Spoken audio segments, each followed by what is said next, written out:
ગુજરાતમાં આ વખતે ચોમાસાએ ધડબડાટી બોલાવી દીધી અને સિઝનમાં સામાન્ય વરસાદની સામે આ વખતે વધુ વરસાદ નોંધાયો। ત્યારે આવું આપણે જણાવું કે ઝોન વાઇઝ કયા વિસ્તારમાં કેટલો ઇંચ વરસાદ ખાબક્યો અને તે સરેરાશથી કેટલો વધારે વરસાદ છે આપણે જણાવીએ કે ક્યાં કેટલો વરસાદ વરસ્યો તે સૌપ્રથમ આપણે જણાવું તો આખરે કચ્છની અંદર સરેરાશ 22 ઇંચ જેટલો વરસાદ અત્યાર સુધીમાં વરસ્યો છે। જ્યાં 22 ઇંચ વરસાદ વરસ્યો તેને કારણે જળબંબાકારની પરિસ્થિતિ છે।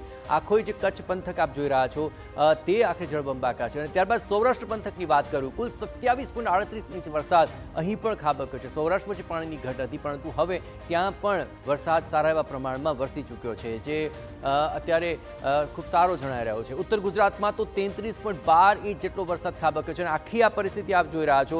ઉત્તર ગુજરાતનો આખો જે ઝોન છે તે જળબંબાકાર। મધ્ય ગુજરાતમાં પણ આ જ પરિસ્થિતિ છે કારણ કે અહીં પણ 34.88 ઇંચ વરસાદ વરસ્યો છે। આખો જે મધ્ય ગુજરાતનો વિસ્તાર છે તે વિસ્તારની અંદર પણ અત્યારે ભારે માત્રામાં વરસાદ વરસ્યો છે અને દક્ષિણ ગુજરાતમાં પહેલેથી જળબંબાકારની પરિસ્થિતિ હતી। સૌથી વધારે 64.92 ઇંચ વરસાદ અને આખું જે દક્ષિણ ગુજરાત છે તે જળબંબાકારની પરિસ્થિતિનો સામનો કરી રહ્યો છે।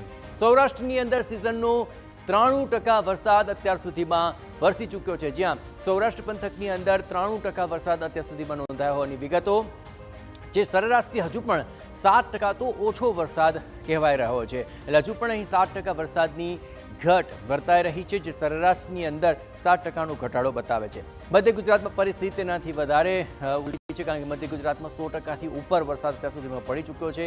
110.07% આ વરસાદ અત્યાર સુધીમાં મધ્ય ગુજરાતમાં જોવા મળ્યો છે કે જે સરેરાશથી 10.07% વધુ છે। એટલે કે આ પરિસ્થિતિની અંદર હવે વરસાદની ત્યાં જોઈએ એટલી જરૂરિયાત હવે નથી જણાઈ રહી પરંતુ દક્ષિણ ગુજરાતમાં પણ આ જ પરિસ્થિતિ છે। 110.63% વરસાદ વરસ્યો છે કે જે સરેરાશ કરતાં પણ વધારે છે। સરેરાશ કરતાં 10.63% અહીં વધુ વરસાદ વરસી ચૂક્યો છે।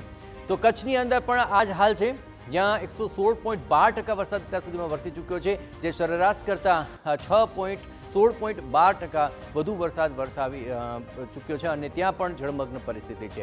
ઉત્તર ગુજરાતમાં સિઝનનો 117.07% વરસાદ વરસ્યો છે જે સરેરાશ કરતાં 17.03% વધુ વરસાદ હોવાનો સ્પષ્ટ નિર્દેશ આપી રહ્યા છે। તો ઓવરઓલ ગુજરાતની અંદર હાલ જે વરસાદની પરિસ્થિતિ જોઈએ 106.94% વરસાદ વરસી ચૂક્યો છે। તમામ ઝોનમાં સરેરાશ કરતાં વધુ વરસાદ વરસ્યો છે। માત્ર સૌરાષ્ટ્રમાં 7% હજી ઓછો વરસાદ ગણી શકાય। બાકી ઓવરઓલ ગુજરાતની અંદર પરિસ્થિતિ ઘણી સારી છે અને અત્યાર સુધીમાં 6.94% વધુ વરસાદ આખા ગુજરાતની અંદર જણાઈ રહ્યો છે।